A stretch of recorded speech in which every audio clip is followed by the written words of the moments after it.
রজমকৃত শয়তানের কবল থেকে আল্লাহ তাআলার কাছে আশ্রয় চাচ্ছি। সম্মানিত দর্শকবৃন্দ, আপনাদের সকলকে জানাই সালামুন আলাইকুম। কিতাবে মুফাসসাল কোন গ্রন্থকে বলা হয়, এই ব্যাপারটি নিয়ে আমরা এই কোরআনের 6 নম্বর সূরা আল আনামের 114 এবং 115 এই দুটি আয়াত যদি দেখি, আল্লাহ বলেন ওয়াহুয়াল্লাযী আনজালা ইলাইকুমুল কিতাবা মুফাসসালা।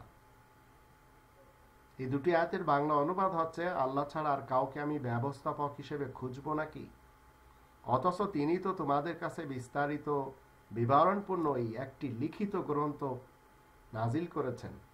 আর যাদেরকে এই লিখিত গ্রন্থ দান করা হয়েছে তারা জানে যে এই লিখিত গ্রন্থটি সত্যই তোমার রবের পক্ষ থেকে সঠিকভাবে নাজিল করা হয়েছে। সুতরাং তোমরা কোনো সন্দেহ পোষণকারীদের দলে সামিল হবে না। সত্য ও ন্যায়ের দিক থেকে তোমার রবের কথাই তো পরিপূর্ণ, তার কথাই পরিবর্তন করার মতো কেউ নেই। তিনি তো সব শোনেন ও জানেন। আল্লাহ তাআলা যে কালেমার সমূহ, শব্দসমূহ, এর ভিতরে কোনো পরিবর্ধন নেই। তো কিতাবে মুফাসসাল, এই লিখিত আল কিতাব 2 নম্বর সূরা আল বাকারার 2 নম্বর আয়াতের দৃষ্টিতে সন্দেহ মুক্ত একটি গ্রন্থ, যেটি লিখিত আকারে আমাদের কাছে রয়েছে।